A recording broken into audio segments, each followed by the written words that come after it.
Baik, teman-teman ya, karena minggu depan itu sudah ujian proposal, jadi mungkin pembahasan hari ini itu saya pentingkan untuk teman-teman yang mau persiapan ujian proposal ya.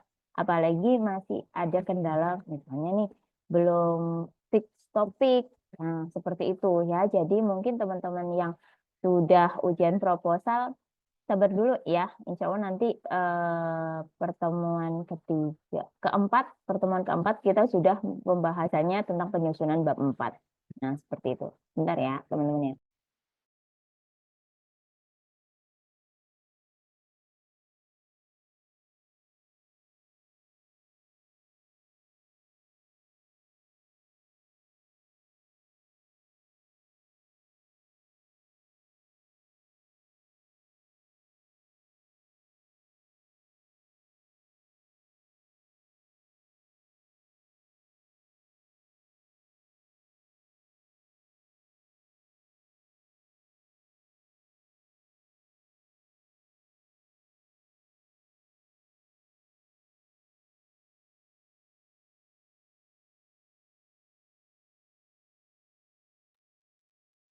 Oke, gitu ya, teman-teman.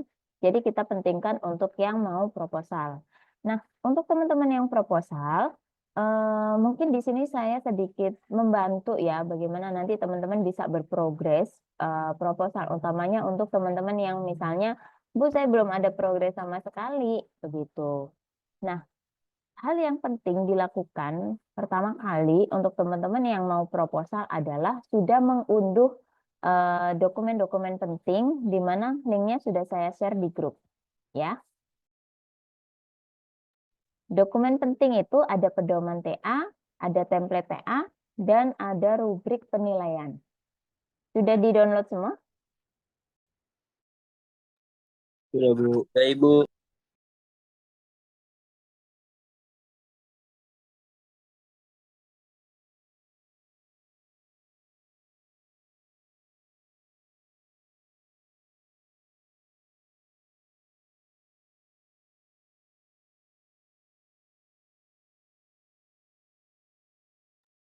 Oke, itu ya. Jadi 3 dokumen itu yang perlu untuk di-upload dulu. Nah, mungkin saya jelaskan sedikit ya untuk ngebantu teman-teman. Jadi, eh, ini nanti apa aja yang paling penting? Yang paling penting itu ketika teman-teman nanti lihat template TA ya. Saya jelaskan dari template TA dulu. Karena ini nanti teman-teman nyusun apa namanya TA-nya.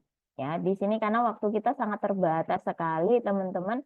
Jadi saya coba untuk jelaskan secara singkat aja ya, karena ini pemantik aja sebenarnya. Pemantik untuk lebih jelasnya teman-teman bisa diskusikan dengan dosen pembimbing masing-masing ya, karena sebenarnya yang bertanggung jawab penuh terhadap penyelesaian TA teman-teman itu ya dosen pembimbing ya, bukan di dosen TA. Kalau saya ini bagian nge-reminder aja. Ayo teman-teman sudah sampai mana? Nah, seperti itu ya. Wait, wait.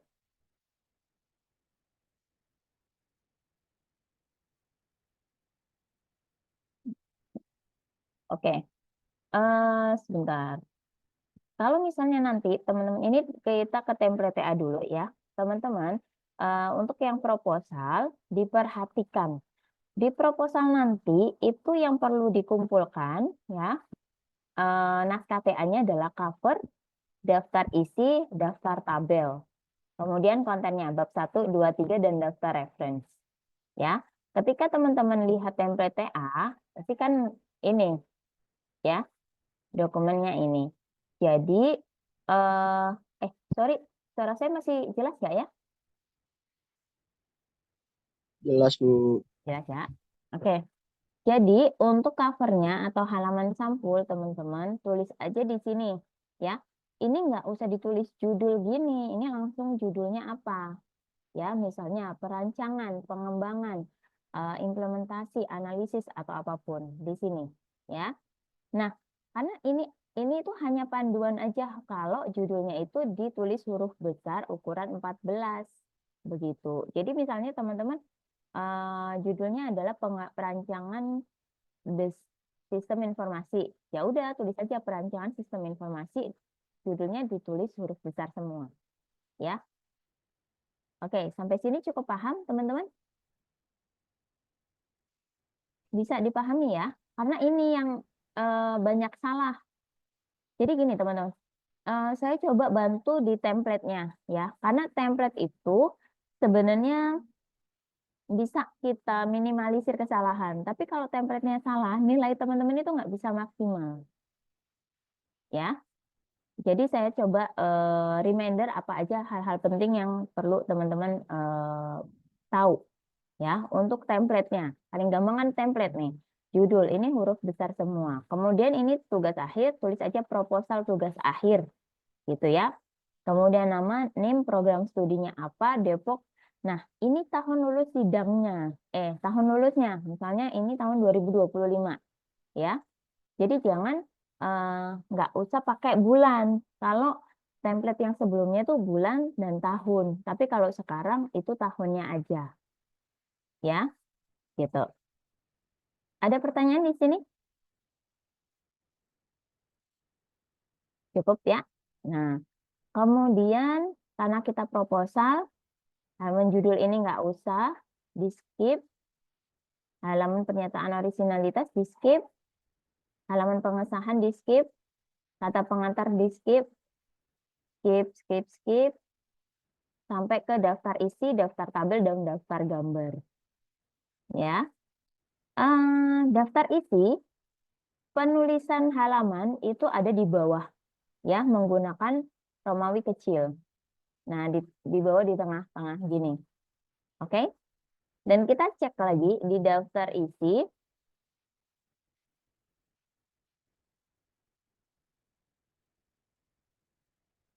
Oke. Sebentar, sebentar. Untuk di daftar isi ya, daftar isi. Ini nanti di skip aja ya. Halaman pernyataan originalitas nggak usah, halaman pengesahan nggak usah, langsung daftar isi, daftar gambar, dan daftar tabel. Ya, di mana penulisan nomor halamannya itu angka Romawi kecil. Ya, nah kemudian baru bab 1 pendahuluan ini baru angka Latinnya. Halaman 1, 2, 3 seperti itu. Nah, perlu dicek lagi di daftar isi, daftar tabel, dan daftar gambar itu kalau misalnya menggunakan istilah asing harus diitalik ya. Jadi di daftar isi, daftar tabel, daftar gambar kalau misalnya kita perancangan desain menggunakan framework Laravel. Nah, framework itu kan istilah asing ya, itu harus diitalik. Nah, seperti itu. Ya, meskipun itu ada di daftar isi, daftar tabel, daftar gambar, istilah asing harus diitalik. Sampai sini jelas? Jelas, Bu. Mohon maaf, Bu. Tadi yang Ya. di exclude saat ini apa saja tadi, Bu? Oh, ini gini, kalau proposal itu cuma daftar isi, halaman cover ya, halaman sampul, daftar isi, daftar tabel, dan daftar gambar. Itu. Ya. Jadi halaman-halaman ini Berarti tidak usah ya, Bu? nggak usah. Abstrak ini malah terakhir. Oh iya, iya, oke. Gitu. Mulai dari daftar isi berarti, Bu. Mm-mm. Terima kasih. Syarat yang harus ada di proposal itu nanti dijelaskan juga kok di itu lembar persetujuan ya. Ketika nanti siskanya dibuka pendaftaran nanti ada format lembar persetujuan. Itu apa aja di proposal. Nah, itu ada semuanya ya. Nah, oke. Cukup jelas ya, teman-teman sampai sini. Daftar gambar, daftar tabel. Nah, sebentar saya cek cek cek dulu.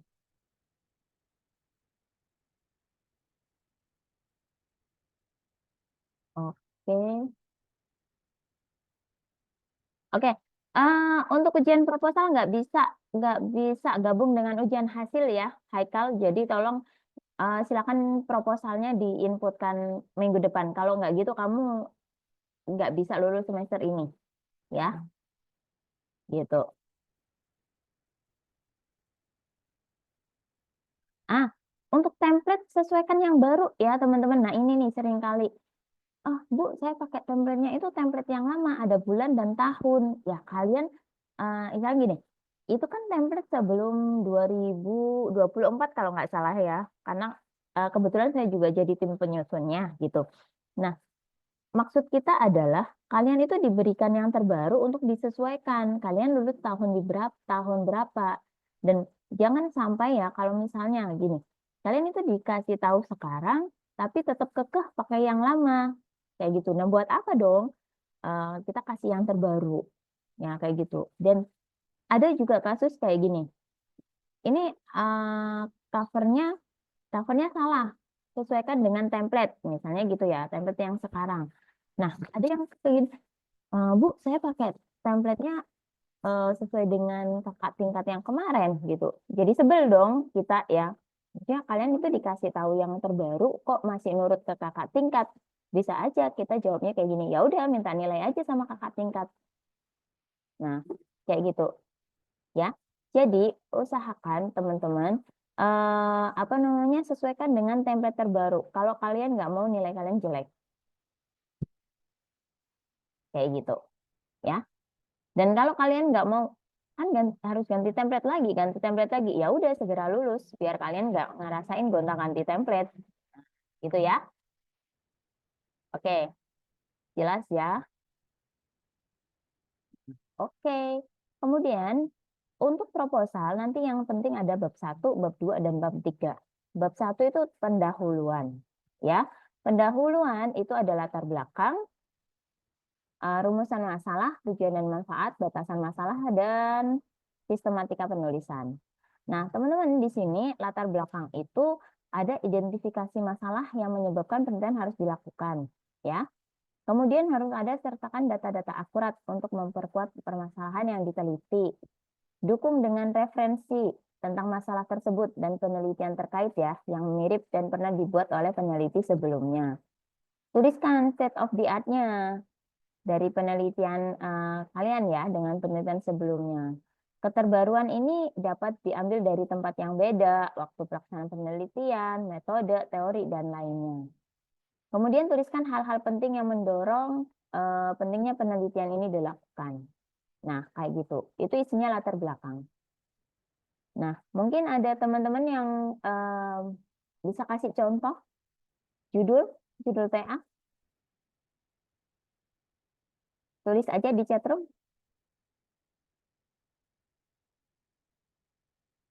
Coba nanti saya bantu bikin di latar belakangnya.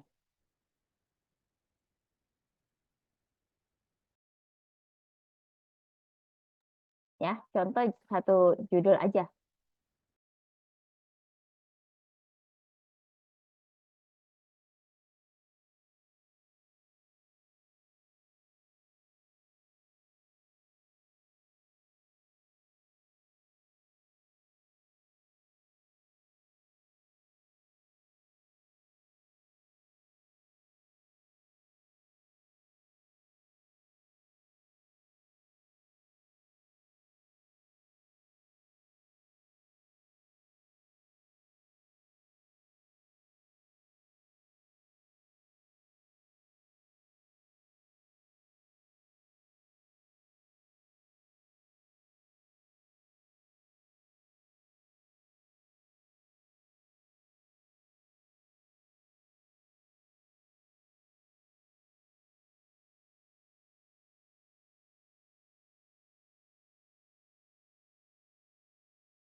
Oke, ini terlihat ya, teman-teman?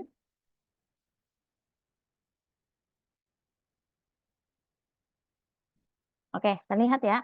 Terlihat, Bu. Wait. Kirain. Nah, oke, kalau misalnya teman-teman ada judul nih ya, salah satu misalnya, saya mau bikin rancang bangun sistem informasi sarana dan prasarana berbasis web dengan Laravel. Tolong semuanya diperhatikan ya untuk yang semuanya deh ya, tak terkecuali. Kalian pastikan kalau ketika membuat suatu judul, ini rancang bangun sistem informasi sarana dan prasarana berbasis web. Nah, ini kalian konsistensi ya, kalian berbasis web atau website. Kayak gitu. Nah, berbasis website atau berbasis web. Oh, sorry, karena ini judul ini harus huruf besar semua ya. Jadi di halaman judul harus besar semua judulnya. Ya.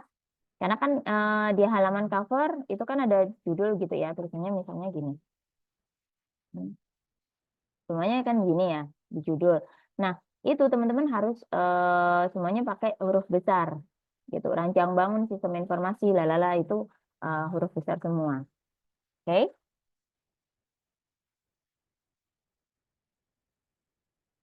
Nah, di sini teman-teman ya, rancang bangun sistem informasi dan informasi sarana dan prasarana berbasis website gitu.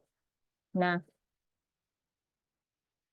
nah ini kalian cek ya website itu di KBBI ada nggak? Kalau nggak ada, dia termasuk istilah asing. Istilah asing harus diitalik gitu.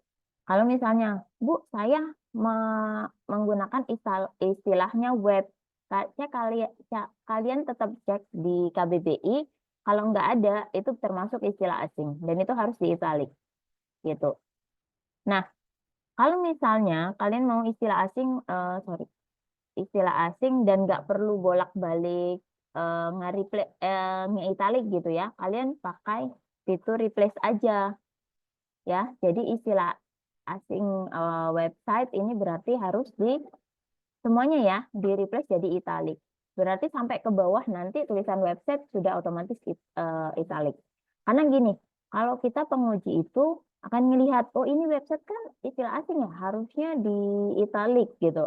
Ada satu yang nggak di italik, nilai kalian itu bisa kurang begitu. Misalnya, oh ini ada framework gitu ya, framework termasuk istilah asing, jadi saya harus italik. Ya, menggunakan metode extreme programming. Extreme programming termasuk istilah asing. Oh, jadi saya harus apa namanya italik. Begitu. Ya. Sampai sini bisa dipahami, teman-teman? Bisa, Bu.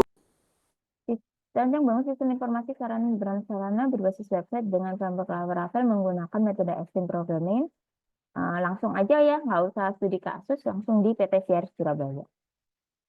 Siapa yang punya penelitian ini? Saya, Bu.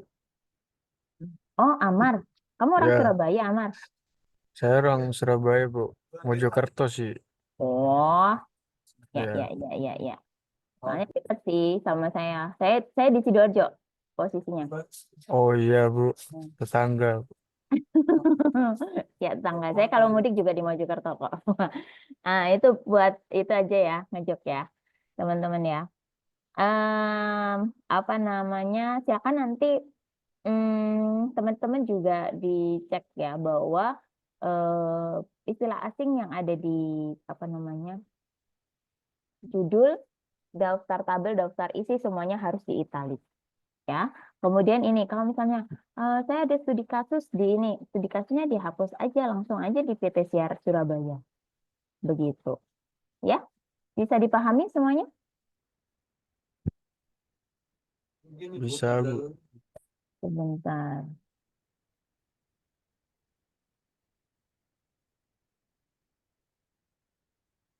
Nah, oke. Teman-teman jangan kirim judul semua ya. Saya cuma contohin satu aja. Selebihnya nanti teman-teman bisa apa namanya sesuaikan sendiri. Nah, kalau ada yang tanya, Bu, saya harus bikinnya berapa paragraf gitu kan? Ya itu terserah tergantung kebutuhan gitu kan. Bentar.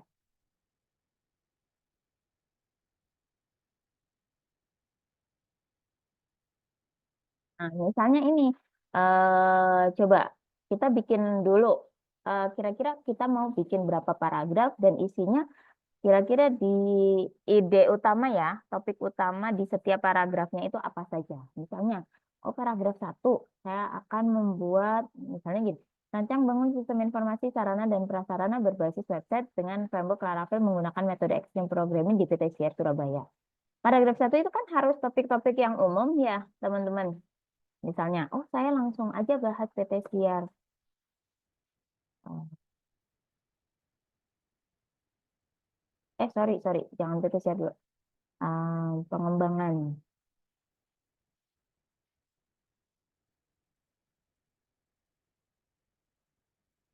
Nah, pengembangan sistem informasi di era digital misalnya, gitu ya. Bagaimana pengembangan sistem informasi di era digital itu misalnya semakin meningkat, gitu ya.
Maaf Bu, boleh sambil nanya nggak?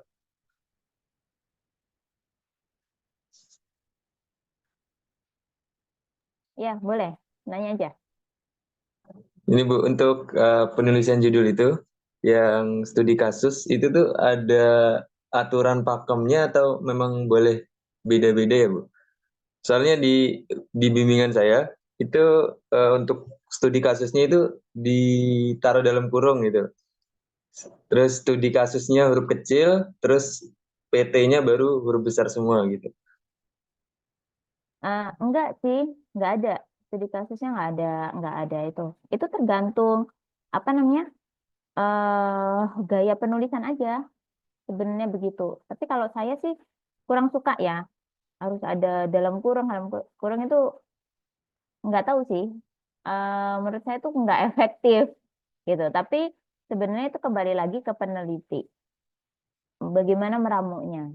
Yang poin pentingnya adalah menurut saya ya, aturan aturan penulisan template-nya itu harus eh, diterapkan. Jadi kalau misalnya ini harus studi kasusnya itu kecil, misalnya gitu. Menurut saya sih kurang pas ya, karena aturan template-nya kan harus huruf besar semua. Dan itu bisa nanti dikomunikasikan dengan pembimbing. Seperti itu. Siap Bu, terima kasih Bu. Oke. Ada pertanyaan lagi sambil lihat saya nulis ya.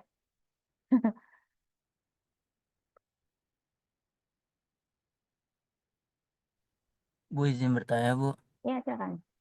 kalau misalkan ada singkatan Bu, misalkan Mm-mm. S, bentar Bu, misalkan ada singkatan itu SDLC Bu, itu Mm-mm. kan kepanjangannya bahasa Inggris ya Bu ya, Mm-mm. Software Development Life Cycle Bu. Mm-mm. Itu SDLC-nya pakai italic juga apa enggak Bu? Oh, enggak. Kalau singkatannya enggak. Baru kepanjangannya ya di italic. Oh kepanjangannya aja Bu. Heeh, heeh. Terima kasih Bu. Oke. Izin bertanya Bu, Yuk. Eh, saya kan punya teman yang sudah lulus TA eh, Mm-mm. yang periode kemarin. Nah Mm-mm. itu pada bab 2 itu eh, mereka itu landasan teori ya. Mm-mm. Kita itu pakai kajian literatur gitu. Itu Heeh. apakah ada perbedaan atau intinya sama aja Bu? Intinya sama aja sih. Namanya bisa kajian literatur, tinjauan teori, tinjauan literatur juga sama. Tapi esensinya sama aja, cuma beda namanya doang. Tapi esensinya sama, gitu. Baik Bu. Intinya eh, oh berarti intinya menjelaskan teori-teori yang akan digunakan di metode penelitiannya ya Bu Ya, berarti ya? heeh. Sorry, teori eh, teknologi. Nah, semua istilah-istilah asing yang dipakai itu harus terdefinisi di bab 2. Begitu. Baik Bu, aman Bu. Terima kasih. Ya, nanti coba saya jelaskan sedikit. Oke. Nah, silakan ada pertanyaan lagi, boleh?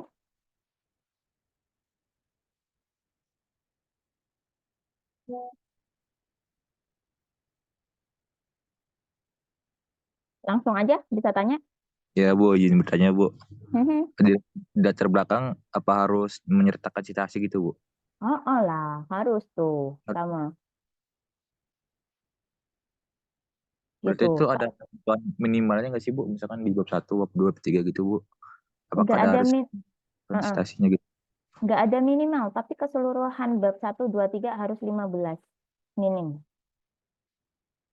Harus 15 citasi gitu ya Bu? Di mana Oke. duanya itu hasil diskusi, hasil publikasi dosen dan angkatan atas boleh. Begitu, ya. Siap Bu, terima kasih Bu. Oke, ada pertanyaan lagi?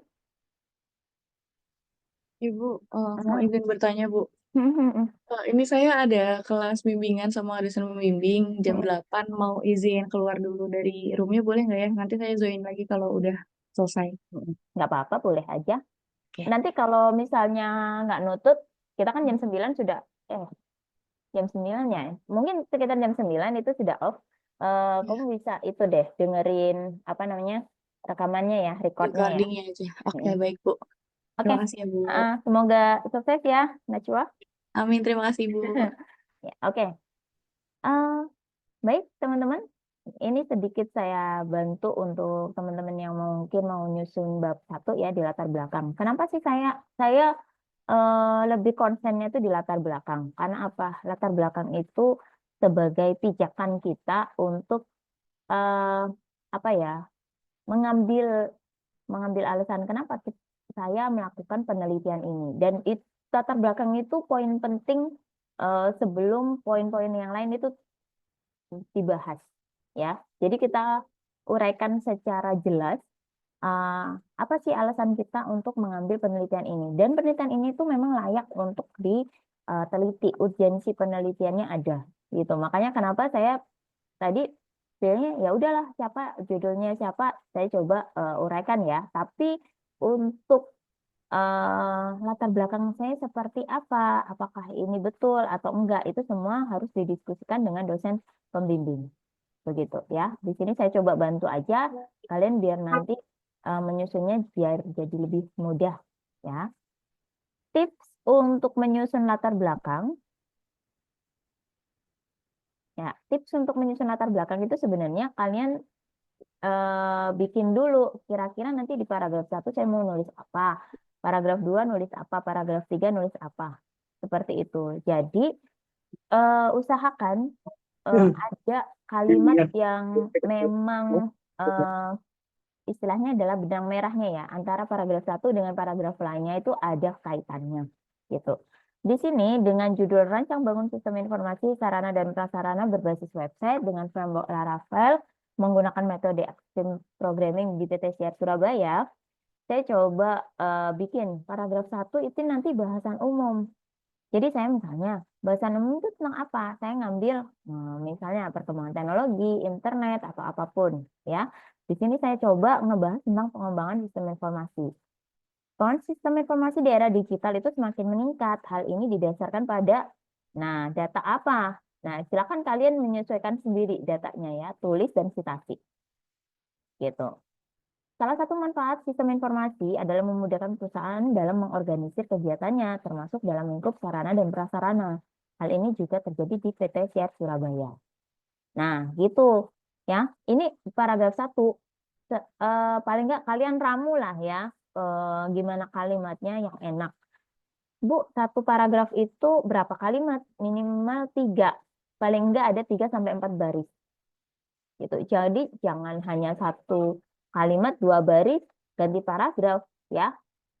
Jadi paragraf itu kan sebenarnya ada kalimat utama, kalimat pendukung. Nah, seperti itu ya. Jadi usahakan kalau kalimat ya paling nggak ada 3 lah ya. Kemudian ada 4 baris atau 5 baris. Oke. Nah, ketika paragraf 1 itu kalian ngebahas tentang bahasa umum atau generalisasi gitu ya, usahakan nanti di kalimat terakhirnya dikaitkan dengan apa yang akan dibahas dengan di paragraf kedua. Misalnya, bahasan umum tadi saya membahas tentang sistem informasi. Kemudian di terakhirnya, hal ini juga terjadi di PT Siar. Paragraf kedua baru saya bahas tentang lokasi atau objek penelitiannya. PT Siar Surabaya merupakan salah satu perusahaan yang bergerak di bidang apa? Berdasarkan data dari apa ini? Citasi lagi ya. Saat ini PT Siar itu memiliki berapa anak buah cabang perusahaan atau apa gitu. Nah, permasalahan di PT Siar itu juga bisa ditaruh di paragraf 2. Asal teman-teman bisa mengaitkan. Tapi kalau misalnya enggak, paragraf 2 saya ingin membahas tentang lokasinya aja, permasalahannya di paragraf ketiga, boleh. Ya, silakan. Nah, di sini saya coba di paragraf ketiga membahas tentang permasalahannya. Ada apa di PT Siar sehingga saya mau melakukan penelitian di situ, ya. Misalnya di paragraf 3, jadi permasalahan yang dialami oleh PT Siar adalah bagaimana pengelolaan sarana prasarana yang saat ini masih dikelola secara manual atau belum efektif. Ya, datanya apa? Oh, data wawancara. Oh, data hasil kuesioner. Data kuantitatif. Ya, boleh cantumkan begitu. Nah, nanti di paragraf 4 paling enggak kalian kasih feel gitu ya. Feel aja kira-kira solusi yang kalian tawarkan itu apa. Misalnya ya kalau permasalahan yang gini, saya solusinya adalah membuat sistem informasi berbasis website dengan menggunakan metode extreme programming. Kenapa pakai extreme programming? Nah, extreme programming adalah bla bla bla bla bla bla, taruh citasinya lagi. Kemudian kalian jelaskan bahwa saya menawarkan solusi ini itu bukan solusi yang abal-abal, misalnya gitu ya, karena ada beberapa penelitian terdahulu itu sudah menggunakan extreme programming sebagai perancangan sistem informasi berbasis website. Nah, kalian tulis penelitian terdahulunya, paling dua penelitian terdahulu ya yang setopik. Nah, kemudian kalian tuliskan juga posisi penelitian ini bedanya di mana dengan penelitian sebelumnya. Seperti itu. Nah, misalnya pada penelitian ini akan dibahas pada sarana dan prasarananya di satu anak cabang saja. Yang paling famous gitu ya, yang paling terkenal. Misalnya gitu, boleh. Baru paragraf 6, paragraf penutup. Ya, paragraf penutup misalnya berdasarkan uraian permasalahan yang dibahas, yang telah dibahas, maka pada penelitian ini peneliti ingin melihat sejauh mana membuat perancangan sistem informasi bla bla bla bla bla. Gitu. Judulnya apa, tujuannya seperti apa. Begitu. Ya. Kalau kita tarik lagi, di latar belakang itu kan poin-poinnya ada ini. Identifikasi masalah yang menyebabkan penelitian. Ada masalahnya enggak? Oh, masalahnya ada. Di mana? Di paragraf 3. Tuh. Data-data akurat ada enggak? Permasalahan. Oh, ada data. Di bab 1 pun ada datanya. Di bab 2 ada datanya. Bab 3 ada wawancara, masih data. Di paragraf 4 solusi yang ditawarkan ada penelitian terkait, masih ada datanya juga. Ya. Solusi yang ditawarkan ya ada datanya atau citasinya. Boleh. Paragraf 5 ada penelitian terdahulu. Masih oke, masih masuk ya. Dukung dengan referensi. Referensi itu apa namanya citasi ya, citasi tadi. Oke, di setiap paragraf usahakan ada satu citasi. Oke, masih aman. Ya. Tuliskan state of the art atau keterbaruan dari penelitian ini daripada penelitian sebelumnya. Ya. Keterbaruan ada di penelitian terdahulu di paragraf 5. Jadi terjawab. Yang terakhir tuliskan hal-hal penting. Oke, masih masuk sih. Jadi usahakan paragraf-paragraf ini, berapapun paragrafnya ya, mau ada 5, 6, 7, 8, semuanya harus menjawab poin-poin di latar belakang. Seperti ini. Ya. Sampai sini ada pertanyaan? Arif? Bu, Ya. izin bertanya, Bu. Mohon ya, Bu. Kalau Mungkin misalnya Arif dulu deh. Ibu aku sama kayak Najwa ya ada maaf, tugas silakan akhir Rip. sama Pak Imam. Iya, Mas. Sama Pak Imam. Heeh. Gimana? Boleh lift dulu apa gimana? Untuk absennya takutnya kelas TA-nya. Oh ya. Isi aja presensinya. Di Zoom apa di mana sih Bu presensinya? Itu di chatroom ya. Oh, di Tulis aja chatroom. nama sama nimnya. Oh iya, baik Ibu. Oke. Makasih ya, Bu. Yuk. Oke, Fikri. Izin bertanya, Bu. Kalau misalnya dalam satu paragrafnya itu pakai kata-kata sendiri boleh nggak, Bu? Nggak dari citasi gitu, Bu? Ya memang harus begitu. Memang harus gitu sih, nggak boleh langsung citasi itu pun mencantumkan citasi juga harus diparafrase gitu. Kalau nggak diparafrase nanti kedetek malahan plagiarismenya. Nggak, maksudnya ada poin yang saya pakai kata-kata sendiri, Bu. Nggak mesti Heeh. gitu. Jadi gini, Fikri, kalau kita bikin kalimat kan kita bikin dulu nih kira-kira di Di paragraf 1 kita bahas apa, paragraf 2 kita bahas apa. Nah, kita kan harus bikin pakai kalimat kita sendiri, baru kalimat kita yang kita bikin itu didukung oleh data seperti itu. Jadi nggak pure semuanya harus citasi, semuanya harus kopas, malah salah kalau kayak gitu. Ya. Kenapa kita harus menggunakan kata-kata sendiri biar antar kalimat itu bisa nyambung. Begitu. Ya. Oke, cukup jelas? Kiki, Ibu maaf mau nanya boleh? boleh. Terkait ini penulisan tadi kan yang dimiringin itu yang kata asing saja. Nah itu untuk kayak misalkan nama-nama PT atau nama instansi terkait itu juga kalau di penulisan apa namanya di paragrafnya itu perlu digedein atau dimiringin Bu? Kalau nama iya, nama Full kota. gede Bu?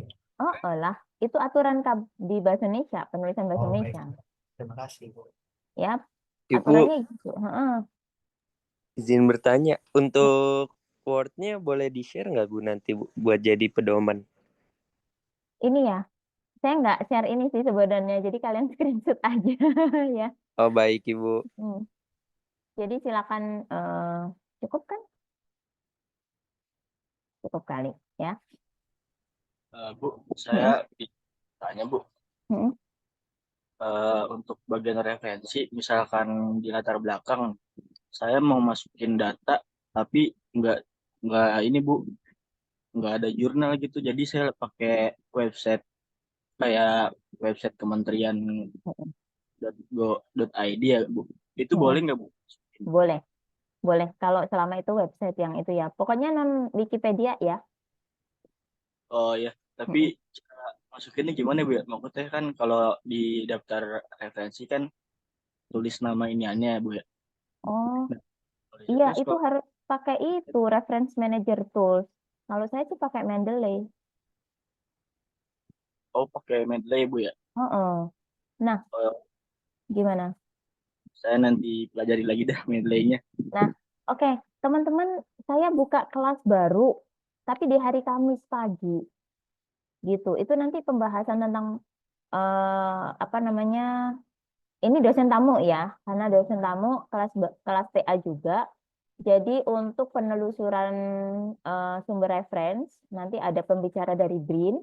Jadi ngasih tahu gimana sih kita cara menelusur sumber informasi itu, kita dapat artikel-artikel yang memang tepat ya untuk kebutuhan TA kita. Kemudian nanti mungkin saya sambung pembahasannya tentang reference manager tools, tapi masih berkutat di Mendeley sih, karena ini saya biasanya pakai Mendeley ya, gitu. Di Mendeley reference manager tools dengan Zotero. Jadi harapannya nanti saya kan ngebahas bab 1, 2, 3 nih, plus nanti prosedur apa namanya teman-teman daftar proposal. Sehingga nanti kelas di hari Senin itu saya nggak saya adakan. Jadi teman-teman sudah fokus penyusunan proposal dan daftar. Ya, jadi kelas Senin itu saya ganti ke hari Kamis, tapi pagi jam 9-an. Begitu. Ya, mungkin bisa join lah, join sebentar gitu. Maaf. Ya. Menanya, tadi kan berarti minggu depan kan hari Kamis Bu? Hari Kamis pagi tadi. Bukan minggu depan, besok, Kamis besok, pekan ini. Oh, Kamis besok. Nah, nanti untuk selama Ramadan bagaimana Bu? selama Ramadan tetap jadwalnya seperti biasa. Memangnya nggak bentrok sama ini Bu, tarawih? Nah, kemarin sudah disepakatin terawihnya kita jamaah di sini. Oh, gitu. Jadi terawihnya teman-teman bisa terawih sendiri-sendiri setelah kelas. Gitu kemarin. Kalau misalkan kedapatan jadwal imam gimana Bu? Nggak apa-apa, bisa di skip aja pertemuannya tetap itu. Karena kan nanti apa namanya recordnya tetap saya kirim. Baik Bu, terima kasih. Dan teman-teman gini, kalau misalnya ada halangan di kelas sore bisa ikut di kelas pagi. Ya, kalau misalnya Bu, kelas pagi saya nggak bisa, kelas sore saya nggak bisa, izin aja. Ya, jadi jangan sampai ditinggal. Begitu. Untuk izinnya itu melalui grup atau bagaimana? Chat pribadi aja, Oh, maksudnya. pribadi. Di Lalu PW aja. untuk absensi, misalkan kita pindah ke pagi itu bagaimana, Bu? Oh, nggak apa-apa. Absensi tetap absen biasa. Oh, absen biasa seperti ini, Bu. Kirim Ah, aja. Nggak iya. perlu tulis kelas malam ya, nggak perlu. Nggak usah. Karena kalau saya rekap presensi biasanya selepas kelas pagi, kelas sore. Jadi saya nanti akan ngerekap semuanya. Jadi biar sekalian langsung terekap semuanya. Gitu. Jadi mau kelas pagi, kelas sore, mau di mana aja bisa. Baik, Bu. Gitu. Terima kasih. Ya. Jadi ini kelas saya sih, saya coba memudahkan teman-teman ya. Dengan catatan jangan sampai nanti waktu teman-teman itu mau TA, persyaratannya kan harus 10 kelas 10 kali pertemuan ikut kelas saya ya teman-teman. Ada yang nggak bisa dengan alasan begini begitu begitu. Nah itu yang saya hindarin ya. Jadi cukup saya diadu dombanya itu di semester lalu aja. Semester ini saya nggak mau. Kalau misalnya kalian nggak ikut sesi saya tanpa kehadiran, tanpa itu, ya saya nggak bisa bantuin teman-teman di presensi ya. Karena mau ikut pagi, ikut malam, nggak bisa izin. Nah, seperti itu ya. Oke? Baik, Ya. Bu. Terima kasih. Oke, ada pertanyaan lagi? Mungkin terkait bab 1 cukup aman? Bu, nanya Bu, Mhm. cek. Iya. Ya Bu, izin tanya Bu. Untuk penulisan Bu, kalau untuk software, terus software itu kayak bahasa Inggris gitu Bu, penyebutnya. Misalnya Prometheus, itu diitalikan atau enggak Bu? Soalnya saya buatnya yang Prometheus itu P-nya aja yang besarin, yang digedein kapital. Setelah itu enggak diitalikan. Itu gimana Bu? Bener? Iya, kayak gitu. Bener Bu? Kalau Telegram Bu, P-nya gede atau biasa aja Bu? Oh, T-nya besar. Kan nama Besar ya? program. Ya, bener Nama berarti. aplikasi. Oke, Ya. siap Bu. Tapi Bener. kalau kalian misalnya kurang yakin, kalian bisa cek di Google aja. Siap. Ya, untuk penulisan ini apakah termasuk istilah asing atau enggak? Gitu. Oke? Ya Bu, makasih Bu. Yuk. Ya, silakan, Sukma. Bu izin bertanya Bu, kalau yang diajarin sama Bu Enji kan, kalau penulisan citasi atau penulisan referensi itu diambil menggunakan tools Mendeley, kayak gitu kan, atau sebagainya. Kalau misalkan kita pakai fitur bawaan dari aplikasi yang kita pakai gimana Bu? Boleh. Boleh ya. Boleh. Nah, mau pakai Zotero, mau pakai bawaan Word boleh. Yang terpenting nanti penulisan citasinya itu betul. Kalian pakai reference manager tools gitu. Nggak ditulis manual maksudnya ya.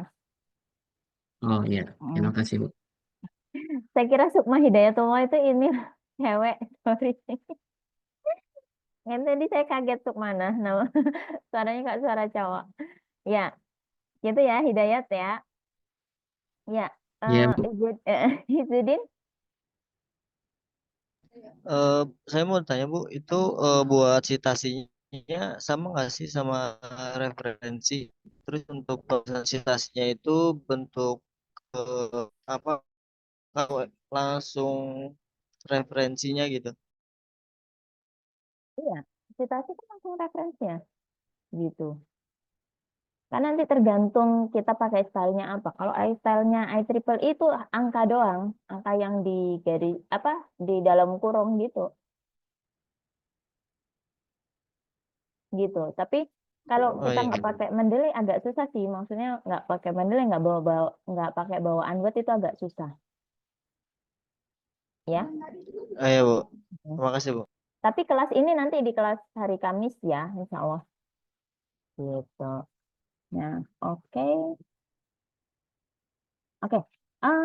Bu, kalau misalnya saya nggak menemukan referensi dosen yang mirip atau serupa, nggak apa-apa, boleh gitu ya.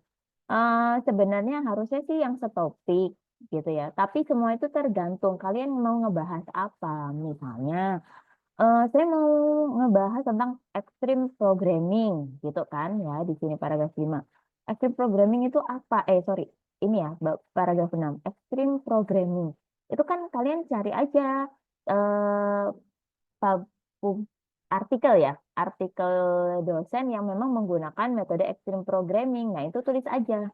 Jadi, kalian itu cari reference dosen, itu nggak harus penelitian terdahulunya. Bisa di ini, extreme programming adalah bla bla bla bla bla, baru citasinya nama dosennya. Ya, nanti ya, begitu. Jadi nggak harus di penelitian terdahulu. Begitu, apa aja bisa. Yang terpenting di citasi nanti dicantumkan apa namanya penelitian dari dosen. Seperti itu. Cukup jelas? Jelas, Bu. Ya. Oke, saya stop chat. Saya balik ke template TA. Nah, template TA ya, latar belakang insya Allah aman ya teman-teman. Nah, kalau misalnya nanti masih ada kendala, bisa ditanyakan lebih jauh ke dosen pembimbing masing-masing. Nah, kemudian rumusan masalah sesuaikan dengan latar belakangnya ya, yang jadi pertanyaan penelitian itu apa. Kalau misalnya kalian bikin rumusan masalah itu ada 2, berarti tujuannya juga ada 2. Begitu. Ya. Kemudian manfaat itu bisa manfaat praktis dan teoritis. Kemudian batasan masalah. Batasan masalah itu berisi cakupan studi penelitian, fitur aplikasi yang akan dibuat ya atau sisi pembahasan organisasi. Batasan boleh berupa tools yang digunakan, namun perlu diperjelaskan lagi di bagian metodologi. Hal yang sudah dijelaskan atau dinyatakan dalam judul atau latar belakang nggak perlu ditulis jadi batasan masalah. Gitu. Jadi teman-teman, kalau nanti menentukan batasan masalah, yang ada di judul jangan ditulis lagi ya. Coba kita bahas di sini. Misalnya ini paragraf 1. Sorry. Judulnya ini ya. Kita bikin batasan masalah.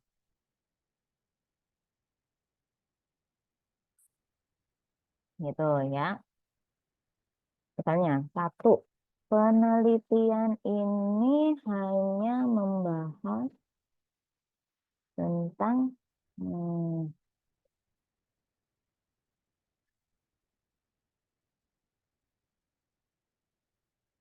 penelitian ini menggunakan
Nah, masih jelas ya suara saya ya teman-teman? Jadi dari judul ini, rancang bangun bla bla bla ini, teman-teman kalau membuat batasan masalah, jangan seperti ini ya. Misalnya sudah ada di judul, tapi di sini dituliskan di batasan masalah. Penelitian ini hanya membahas tentang sistem informasi sarana dan prasarana. Ini salah, ya. Karena apa? Ini sudah terbahas di judul. Oke? Penelitian ini menggunakan framework Laravel. Ini salah. Karena sudah terbahas di judul, yaitu memang fokusnya. Penelitian ini berbasis website, ini salah. Ya, penelitian ini dilakukan di PT Sharing juga salah. Ya, karena ini sudah dijelaskan dalam judul. Batasan masalah itu seperti apa? Batasan masalah itu poin-poin yang jadi batasan supaya penelitian kita itu nggak kemana-mana. Tapi itu yang belum dijelaskan dalam judul. Misalnya penelitian ini hanya untuk admin, kan nggak ada tuh di judulnya ya. Nah, boleh. Penelitian ini dilakukan dalam kurun waktu Januari sampai Mei, ya. Untuk yang misalnya pakai sampel responden kuesioner yang banyak, gitu. Ini boleh. Penelitian ini hanya untuk bagian sarana dan prasarana. Nggak bisa, karena kan memang itu yang jadi fokus penelitian. Dan ini membuat antarmuka website, boleh. Penelitian ini untuk tampilan desktop misalnya gitu ya, itu boleh. Ya, jadi ini termasuk batasan masalah. Tapi kalau misalnya kalian ngebahas hanya dilakukan di TT share, ya memang begitu. Ngapain ditulis lagi? Ya, oke. Sampai sini di batasan masalah ada pertanyaan? Tidak, Bu. Oke ya. Nah, gitu teman-teman. Jadi semoga ini nanti bisa apa namanya, buat teman-teman makin hati-hati ya bikin batasan masalah. Karena ini yang sering dilakukan dan sering salah juga. Harusnya batasan masalah itu bisa poinnya kalian bisa sangat bagus, hanya karena ini dapatnya jadi nggak maksimal. Ya, saya coba software, template lagi, balik. Kemudian nanti di terakhir habis batasan masalah sistematika penulisan. Sistematika penulisan nanti bisa dibaca-baca ya dari TA-TA yang lalu. Tapi usahakan didetailkan. Misalnya bab 1 membahas latar belakang yang terjadi di bagian sarana dan prasarana PT Sier. Kemudian rumusan masalah apa namanya berdasarkan pada permasalahan yang ada di lokasi atau objek penelitian. Bab 2 membahas tentang definisi variabel dari variabel apa saja. Itu jelaskan secara detail. Lebih detail lebih bagus. Ya. Oke. Kita membahas di bab 2 kajian literatur, kontennya, definisi variabel yang digunakan dalam penelitian, teorinya, ya, penjelasan mengenai teknologi, aplikasi atau tools yang digunakan untuk menyelesaikan permasalahan penelitian dan penelitian terkait. Nah, Bu, definisi variabelnya itu seperti apa, gitu kan? Contoh, paling gampang kalau saya, ya, kalian lihat definisi variabel itu didapat dari judul dulu. Paling gampang.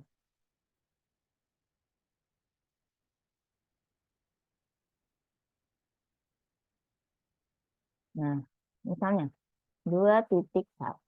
Ya, penulisannya seperti ini ya. Tapi kalau mau dibedakan variabel sendiri, teorinya sendiri itu boleh. Ya, hanya gaya penulisan aja, tetapi intinya sama. Mau tinjauan literatur, kemudian teori atau apa ya, penamaan bab 2, tapi kalau di apa namanya? Di STT kan tinjauan literatur, tapi sebenarnya dasarnya sama aja. Kalau kalian bilang, nanti definisi variabelnya apa? Misalnya, oh saya mau mendefinisikan apa sih rancang bangun. Rancang bangun itu, misalnya. Kemudian ada sistem informasi.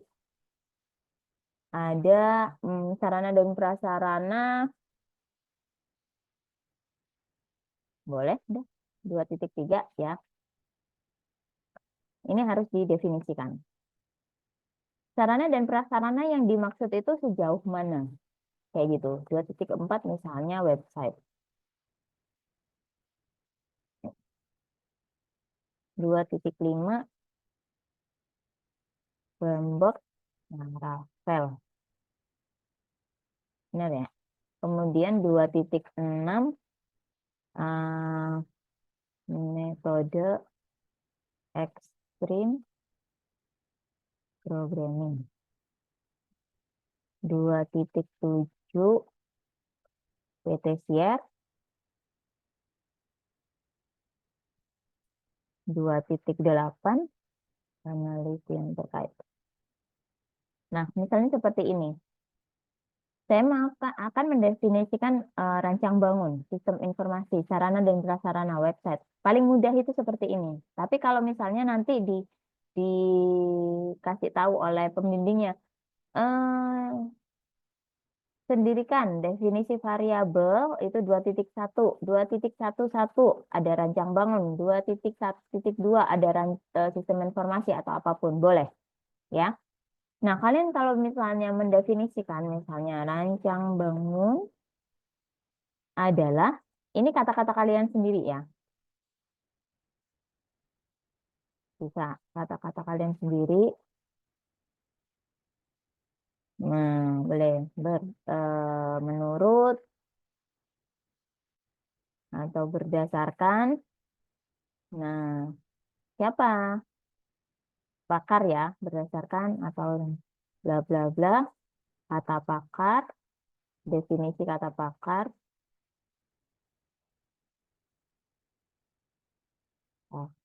kemudian citasi. Nah, kayak gini ya. Citasinya berapa? Bikin paling nggak ada 2 ya. 2 menurut pakar itu rancang bangun apa? Ada 2. Kemudian kalian simpulkan ya. Kemudian yang kedua, misalnya manfaat rancang bangun. Nah, apa ya? Cari lalalala. Dan usahakan setiap satu subbab itu nggak hanya satu paragraf ya, paling nggak 2 atau 3 paragraf. Jadi supaya apa namanya pembahasan kalian itu lebih banyak gitu.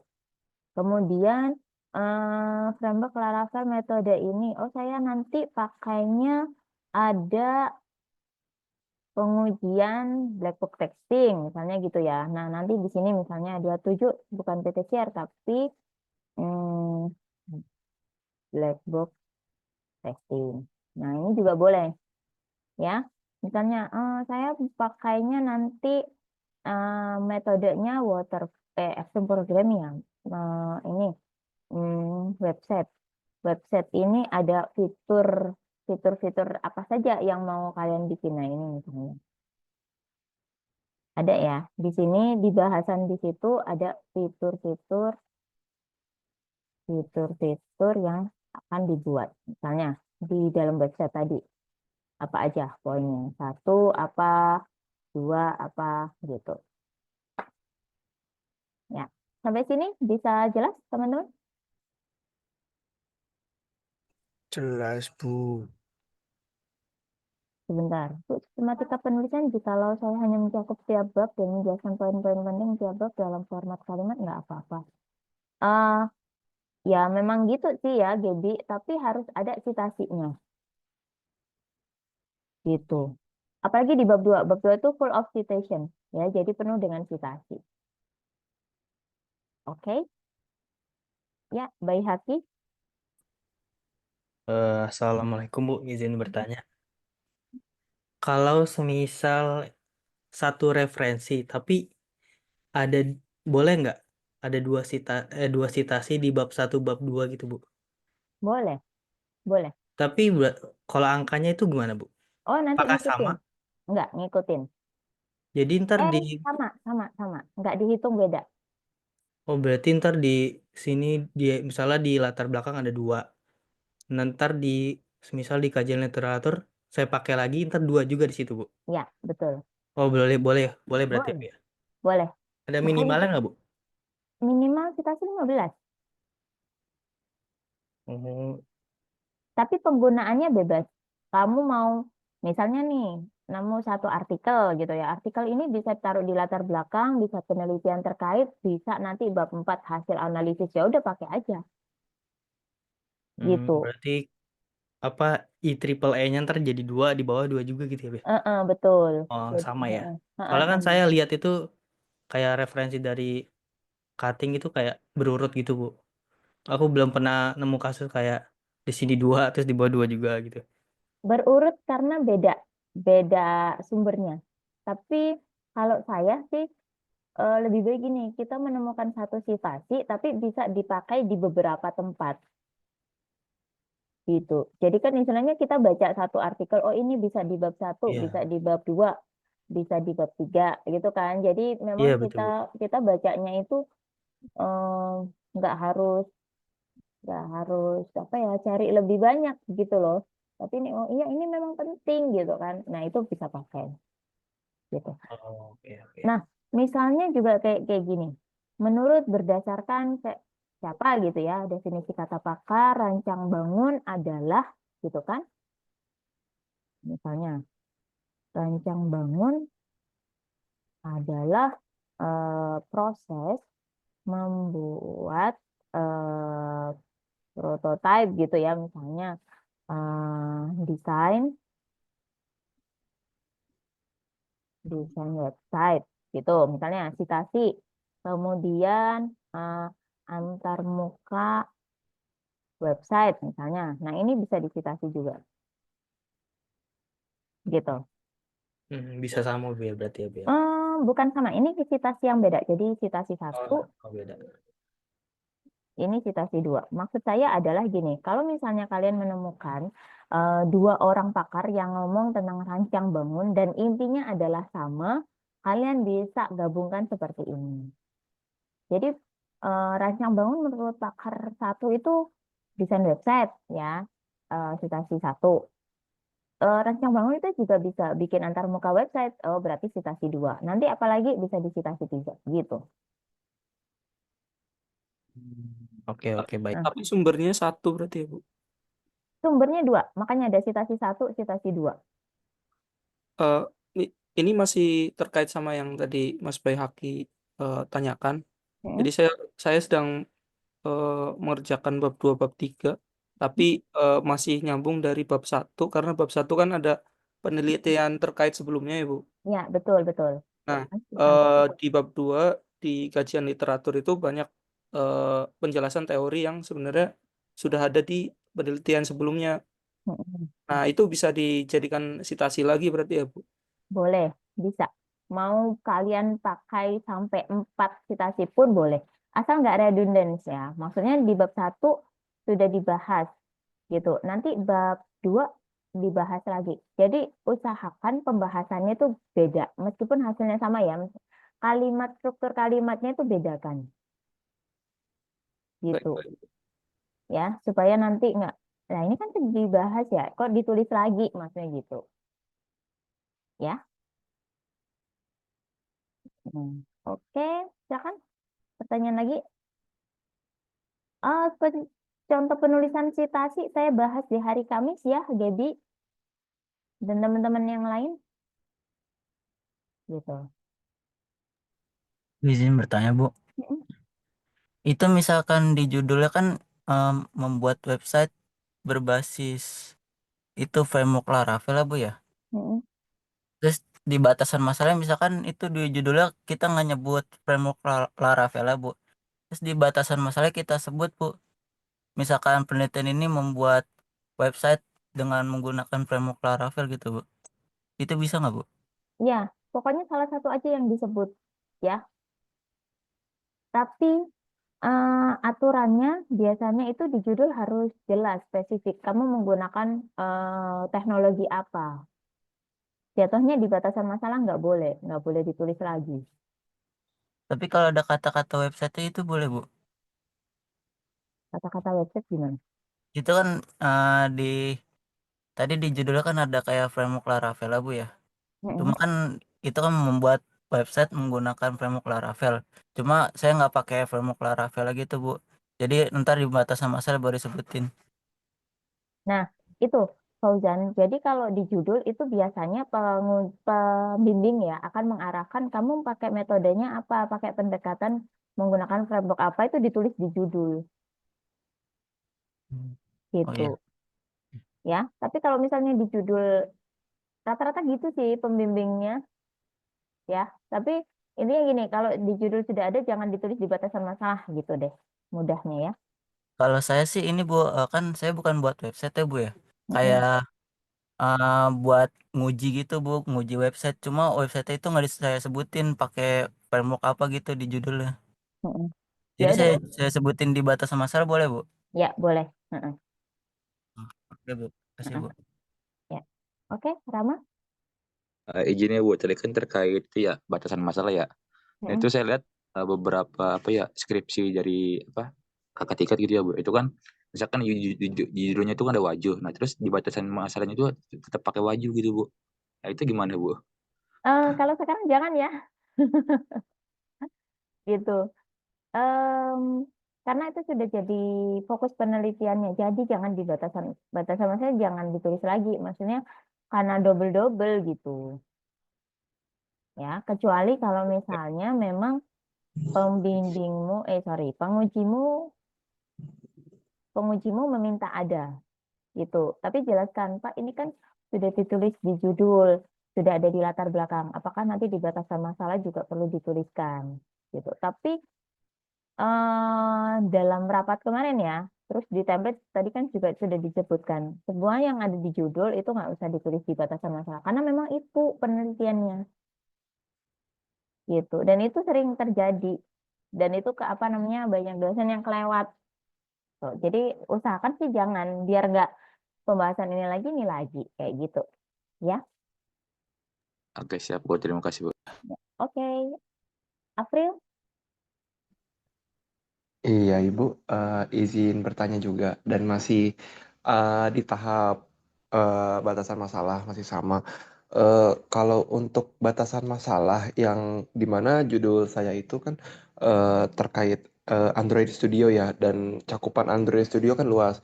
Salah satunya saya membatasi dari bahasa saya hanya menggunakan Kotlin, dan juga untuk fokus saya kan untuk meredesain dan tidak ingin untuk membahas back end atau tugas dari anak-anak cloud computing yang dimana itu bukan tugas dari saya, yang dimana saya waktu di Bangkit adalah tim mobile development atau tim UI UX-nya aja, Bu. Apakah itu diperbolehkan, Bu? Boleh, boleh. Itu tercantum di judul nggak? Sebelumnya tidak, Bu. Saya hanya fokus ke meredesainnya saja sih kalau di judul. Jadi kalau di judul misalnya gini, redesign UI UX kayak gitu. Oke, baik, Ibu. Ya, itu kalau di judul. Tapi kalau misalnya di judul itu nggak ada, misalnya kamu redesign sistem aplikasi apa gitu ya, sistem aplikasi Bangkit misalnya gitu. Nah, kamu tulis aja di batasan masalah bahwa penelitian ini hanya untuk meredesain UI-nya saja. Itu boleh. Ya, karena kan di judul nggak dijelaskan, nggak dituliskan. Tapi kalau kamu di judulnya sudah kamu tulis redesign UI UX, di batasan masalah nggak usah. Begitu. Ibu, dan satu lagi Ibu, untuk di bab 2 kan Ibu menyatakan tadi di kajian literatur ada PT-nya Bu ya, berarti apakah diperbolehkan Bu untuk menjelaskan dari sisi bangkitnya juga Ibu? Boleh, harus malahan. Kecuali Bangkit itu nggak ngebolehin buka data ya. Jadi ada kan beberapa lokasi itu yang boleh penelitian di sini tapi jangan diflorkan ya. Makanya kadang ada yang PT XYZ gitu ya disamarkan. Gitu. Tapi kalau misalnya kalian boleh mencantumkan namanya, itu memang harus dicantumkan. Jadi di situ misalnya PT Bangkit gitu ya. Bangkit itu tempat apa sih? Kapan didirikan? Mungkin ada nomor SK-nya, berapa karyawannya, visi misinya seperti apa, itu harus dijelaskan detail. Begitu. Oke, baik Ibu, terima kasih banyak. Ya. Jadi gini teman-teman. Izin bertanya, kalau untuk saya kan untuk judul saya mencantumkan ya Bu. Saya kan kalau harusnya di batasan masalahnya dicantumkan. Kalau saya kan rancang bangun aplikasi tapi saya hanya back end-nya saja Bu, tidak ada UI UX ataupun front end-nya. Nah itu judulnya berarti saya ganti aja ya Bu ya, biar nggak ada kata back end-nya ya. Biar back end-nya itu saya taruhnya di batasan masalah ya Bu. Boleh. Baik Gitu. Ibu. Nah, gini, pencantuman objek itu sebenarnya untuk meyakinkan bahwa penelitian kita itu nggak fiktif. Emang ada tempatnya. Makanya kenapa kalau kita melakukan penelitian harus ada surat penelitiannya, surat izin melakukan penelitian. Dan kita ngebahas lokasi itu tuh apa. Misalnya, UMKM ini, kapan didirikan, produknya apa, kemudian sejauh mana produknya. Produknya ini sudah dipasarkan melalui Instagram. Buktinya apa? Cantumkan screenshot-nya. Nah, seperti itu. Ya, jadi memang untuk menghindari kefiktifan itu. Ya, kecuali memang perusahaan yang nggak mau identitasnya diungkap. Berarti nanti kalau kalian lihat, ada perusahaan PT XYZ. Nah, itu biasanya semuanya itu disamarkan. dicantumkan misalnya PT XYZ merupakan salah satu PT yang memproduksi makanan di kota apa, udah gitu doang.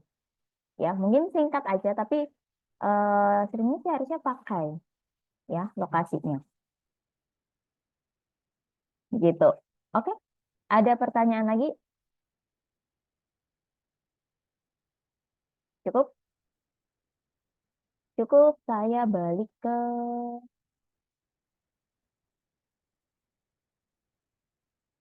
Oke, tinjauan pustaka landasan teori enggak ya. Yang terpenting adalah semua variabel itu terdefinisi dengan jelas di bab 2. Makanya saya bilang, ada istilah asing apa? Itu bisa terjawab di kajian literatur. Misalnya, fitur-fitur apa yang akan kalian buat gitu ya. Oh, saya mau ada fitur ini A, B, C, D, E gitu. Kalau di TI itu kan paling nggak minimal ada 5 fitur ya, kecuali fitur login itu nggak boleh, nggak terhitung gitu. Misalnya ada fitur pencarian data. Nah, fitur pencarian data itu apa? Oh, itu sudah didefinisikan di bab 2 kayak gitu. Jadi kayak kamusnya gitu loh, kajian literatur ya bab 2 begitu. Saya menggunakan framework Laravel, framework apa, kemudian pakai tools apa lagi. Nah, itu semua juga harus didefinisikan, meskipun nggak tercantum di judul. Ya, semua itu harus didefinisikan secara jelas di bab 2. Jadi kalau misalnya kalian ditanyain oleh dosen pembimbing, dosen penguji, apa maksudnya apa namanya metode ekstrim gitu ya. Ada Pak di bab 2. Tahapannya seperti apa? Setiap tahapan itu harus terdefinisi dengan jelas. Ada Pak di bab 2. Kayak gitu. Jadi dibalikin lagi. Kamusnya ada di bab 2. Kayak gitu loh. Ya. Makanya kenapa bab 2 itu nanti penuh dengan citasi. Sampai sini jelas? Terkait penulisan judul tabel, judul gambar, kemudian aturan penulisan pakai kertas apa, kemudian jaraknya harus berapa, ukuran font, itu lihat di pedoman TA. Ya, makanya kenapa saya bilang rubrik template pedoman itu harus wajib kalian lihat. Ya. Kemudian ini tabel penelitian terkait, ini disajikan dalam bentuk tabel ya. Tabel perbandingan penelitian dan penjelasannya. Jadi kalau misalnya kalian mencantumkan 4 penelitian terdahulu, penjelasannya di sini itu apa namanya berdasarkan tabel 2.1 gitu ya. Artinya tabel yang ada di bab 2 tabel ke-1. Berdasarkan tabel 2.1 bahwa penelitian terdahulu persamaan dan perbedaan dengan penelitian kalian itu apa. Kemudian paragraf kedua kalian ngebahas perbedaan dan penelitian terdahulu dengan penelitian kalian apa. Kalau kalian mencantumkan 4 penelitian terdahulu berarti ada 4 paragraf. Sampai sini paham?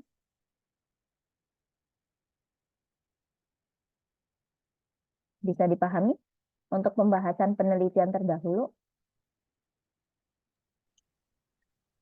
Ibu izin nanya juga.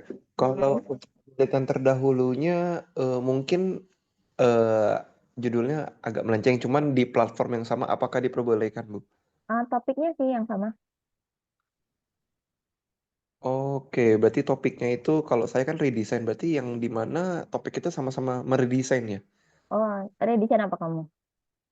Redesign aplikasi, Bu, dari menggunakan aplikasi Android Studio. Berarti pakai yang Android Studio aja. Boleh itu. Android Studio itu termasuk metode ya? Itu salah satu aplikasinya. Kalau metode saya kualitatif dengan metode usability testing. Oh, iya. Berarti kamu pakai Android Studio aja, nggak apa-apa. Atau kalau misalnya memang ada redesign, boleh. Ya. Tapi kalau misalnya diambilnya dari aplikasi aja, boleh. Kamu aplikasi apa? Aplikasi cuaca, Ibu. Ya udah, lihat aja di aplikasi cuaca. Gitu. Aplikasi cuaca itu kan setiap orang kan punya inovasi itu ya, berbeda-beda. Nah, kamu kalau saya sih ambilnya yang di inovasi cuaca. Misalnya kayak gini, learning gitu ya, pembelajaran. Ada e-learning, ada online learning, ada offline learning, blended learning, itu bisa. Tapi topiknya itu masih di pembelajaran. Soalnya kamu menitik beratkan pada aplikasi cuaca, ya udah pakai aja itu. Meskipun nanti nggak meredesain tapi membangun, kemudian kamu pakai yang apa namanya, aplikasi apa untuk analisismu, itu nggak apa-apa. Gitu sih kalau saya. Oke, baik Ibu, terima kasih. Kamu belum proposal, April?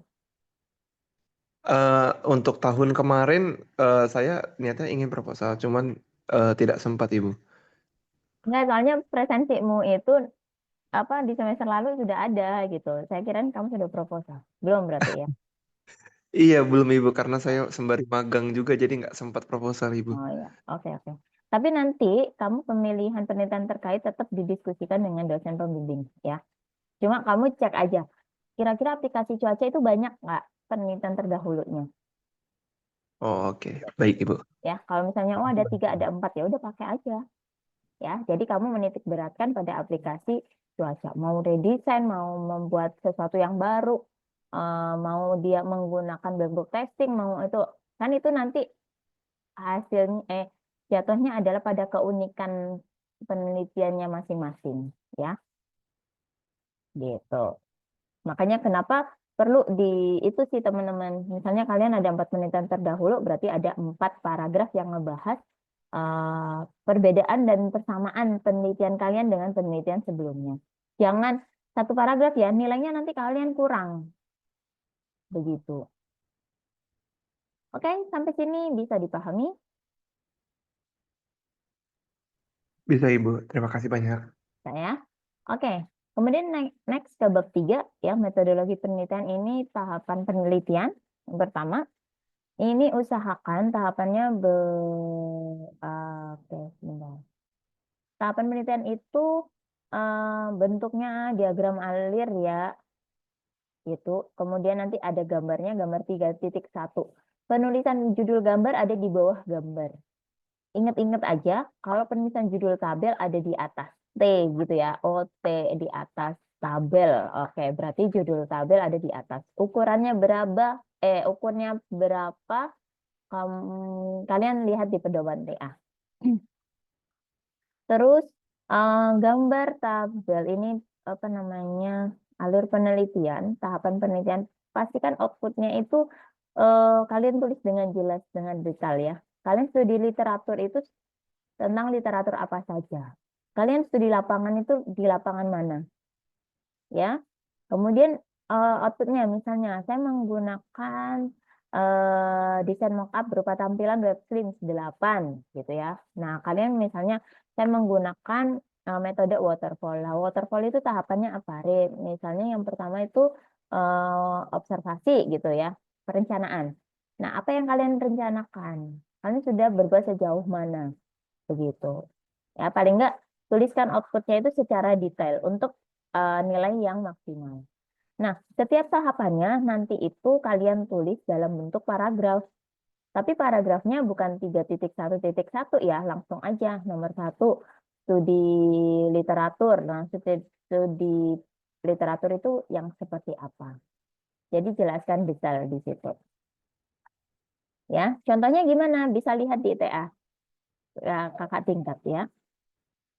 Itu. Kemudian jenis penelitian, ya jenis penelitian ada di ini. Kalian pilih aja penelitian tentang apa. Nah, setiap kalian memilih misalnya, saya penelitian R&D, tulis kata pakar penelitian R&D itu apa, ya. Terus penelitian R&D kalian itu posisinya di mana, begitu, ya. Jadi 3 paling nggak kalian memilih penelitian eksploratif, kata pakar apa. Terus sejauh mana penelitian kalian yang itu kalian lakukan.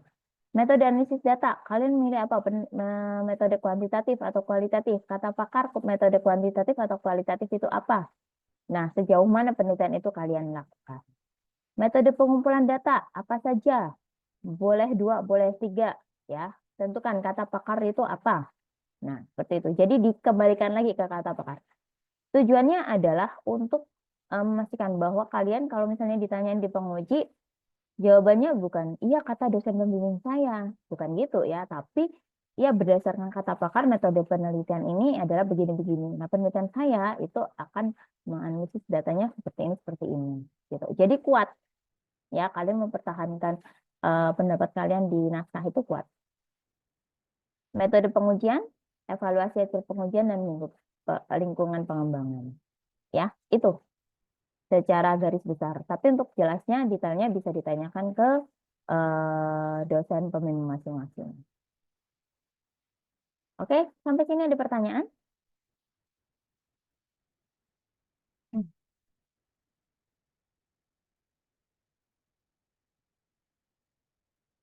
Cukup?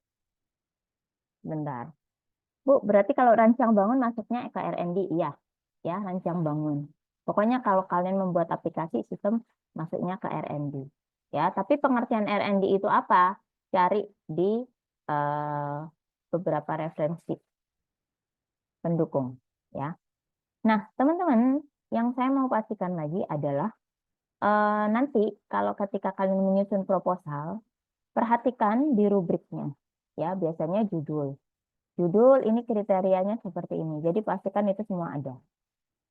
Oke, mengandung informasi objek apa dengan cara apa. Nah, ini dengan cara apa itu biasanya metode penggunaan frameworknya itu dituliskan.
Oke, sorry ya teman-teman. Apa namanya? Sinyal saya tiba-tiba terputus.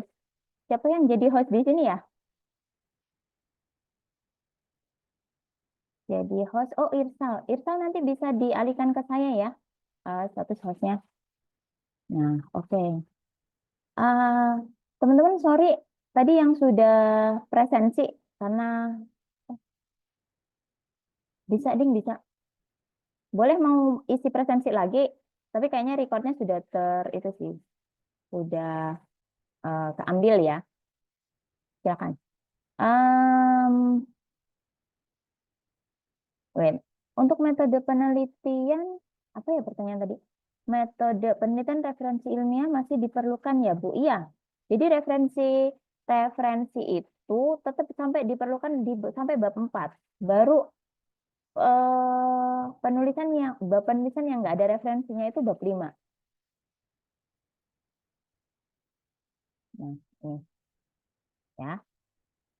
Nah, back ya ke bab 2, teman-teman. Jadi di sini karena penilaian bab 2 itu ada definisi, kemudian teori keilmuan teknologi. Biasanya dosen pembimbing itu akan mensendirikan. Misalnya 2.1 definisi-definisi, 2.2 teori keilmuan. Tapi nanti 2.1.1 definisi apa, 2.1.2 definisi apa. Itu boleh ya.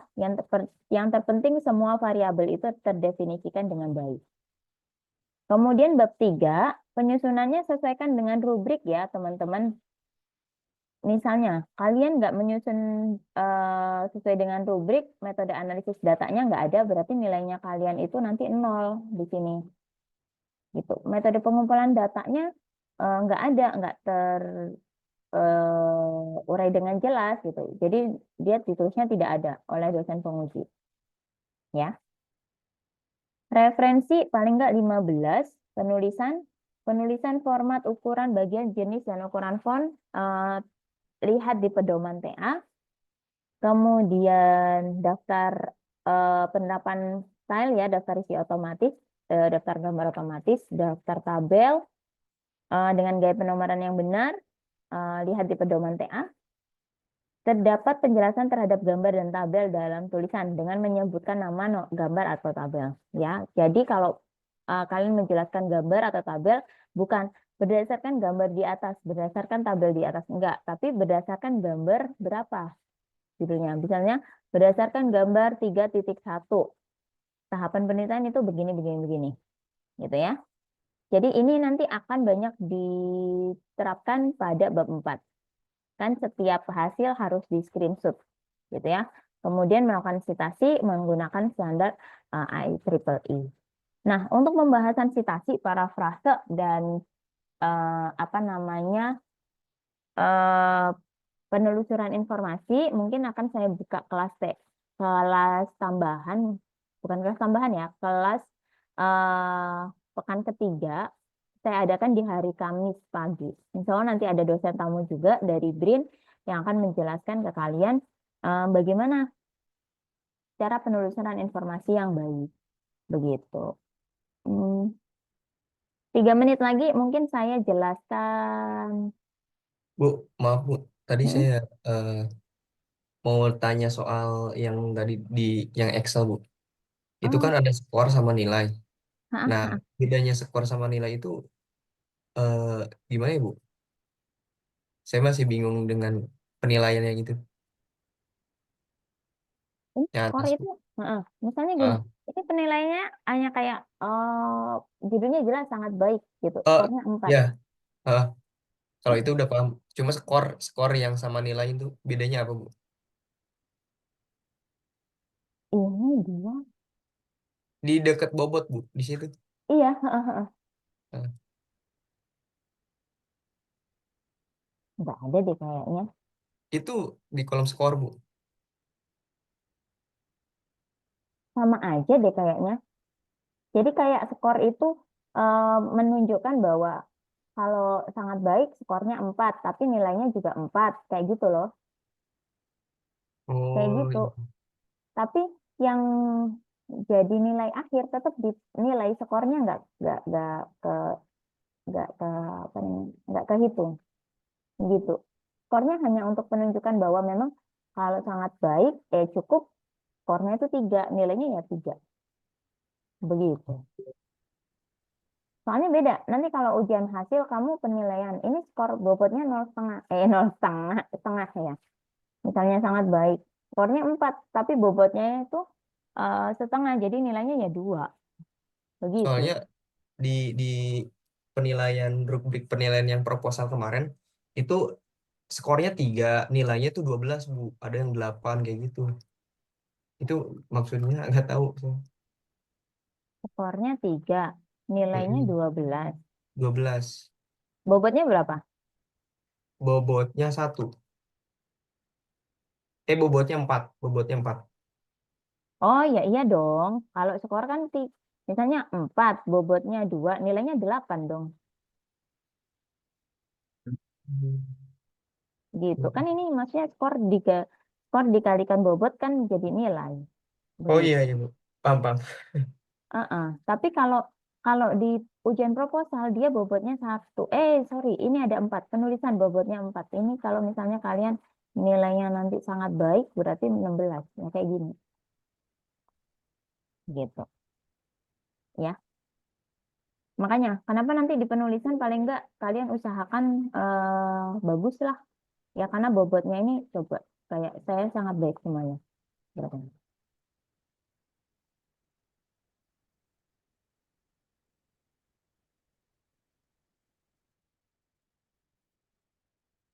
16 sama 16 32. Ya, jadi poin penulisan kalau kalian bagus banget itu sudah nyimpen 32. Nilainya kan minimum 70. Gitu. Paling enggak ada 40 poin kalian bisa cari di poin-poin penilaian lainnya. Begitu, ya. Baik, Bu. Terima kasih, Bu. Oke. Ya, ada pertanyaan, teman-teman? Nggak ada. Mungkin terakhir ya, sambil apa namanya nunggu teman-teman kalau misalnya nanti ada mau isi presensi. Ini di pedoman TA teman-teman yang paling itu pedoman TA nanti berisi ini ya. Kalian baca di daftar isi nanti definisinya tugas akhir gimana, bimbingan TA, prosedur pelaksanaan ujian proposal, ujian hasil, format tugas akhir, ya semuanya ada di sini. Kalian baca sendiri, ya. Ketentuan halaman, pengetikan, penomoran halaman, bla bla bla itu. Terus yang paling bagus ini ujian proposal. Prosedur ujian proposalnya seperti ini, nanti bisa dibaca sendiri, ya. Kayak gitu. Kalau nanti ada yang nggak jelas bisa ditanyakan. Ya, silakan April. Iya, Ibu izin bertanya, karena saya itu dari awal sudah memakai template dari TA-nya Bu ya, itu sebenarnya apakah sama Bu dengan pedoman, maksudnya sudah disesuaikan gitu atau beberapa harus ada yang diganti ya Bu ya? Bentar, kamu pakainya template yang mana nih? Kalau linknya sama ya berarti sama sih. Oh iya sih Bu, saya memakai link yang sudah disediakan, berarti Oh ya udah sudah. sama berarti. Terima kasih Ibu. Ya, sama ya berarti ya. Nanti cek-cek aja sekilas begitu. Nah, teman-teman ujian proposal mungkin belum dibuka ya hari ini, baru dibukanya tanggal 3. Tapi pastikan nanti kalau ujian proposal yang paling penting adalah hasil plagiasinya jangan sampai di atas 35%. Itu sih. Makanya kenapa nanti teman-teman bisa sekalian ngebut ya. Jadi ini nanti bisa dibaca, bisa di apa namanya, bisa ditanyakan kalau misalnya ada yang nggak jelas. Ya, tapi kayaknya jelas sih di sini. Oke. Oke, karena sudah jam 9 lebih ya. Ada pada itu kan. Oke. Ya, jadi sudah jam 9 mungkin kita sudah cukupkan. Saya recordnya itu dulu di stop deh. Wait. Irsal Fatih Farhad. Ya, nanti semoga hostnya berubah deh ya. Apa namanya? Mungkin itu ya, teman-teman, untuk hasil diskusi hari ini. Kalau nanti ada pertanyaan bisa ditanyakan via Japri atau lewat grup, boleh. Cuma harapan saya adalah semuanya siap untuk ujian proposal di pekan depan. Ya, jadi silahkan berprogres dengan dosen pembimbing masing-masing. Nah, mungkin karena ini pekan terakhir sebelum puasa ya, saya mohon maaf kalau misalnya ada salah kata atau salah sikap ketika saya mengajar. Semuanya nggak lepas dari apa ya, tujuannya hanya untuk teman-teman itu biar nanti bisa ikut proposal, kemudian bisa lulus di semester ini ya. Untuk semua kesalahan itu saya mohon maaf. Semoga semuanya nanti ibadah puasanya bisa lancar. Kemudian progres untuk pendaftaran proposal, progres penyusunan TA-nya juga sudah bisa lancar ya, bisa dimudahkan oleh Allah. Jadi sembari kita melakukan puasa, begitu. Saya ingatkan lagi nanti di hari Kamis insya Allah ada kuliah tamu. Silakan untuk yang bisa hadir boleh. Jadi pembahasannya tentang apa namanya, pencarian literatur, kemudian memparafrase dan penggunaan Mendeley. Ya, mungkin itu saja sih dari saya. Kurang lebihnya saya mohon maaf. Selamat menjalankan ibadah puasa ya untuk teman-teman. Semoga semuanya bisa berprogres dan bisa apa namanya, dikabulkan hajat terbaiknya ya. Semoga semuanya bisa menjalankan ibadah ini dengan sebaik-baiknya. Mungkin itu saja dari saya. Kurang lebihnya saya mohon maaf. Wassalamualaikum warahmatullahi wabarakatuh. Waalaikumsalam warahmatullahi wabarakatuh. Ya, terima kasih Bu. Terima kasih, Bu. Terima kasih, Bu. Iya, iya. Terima kasih Bu.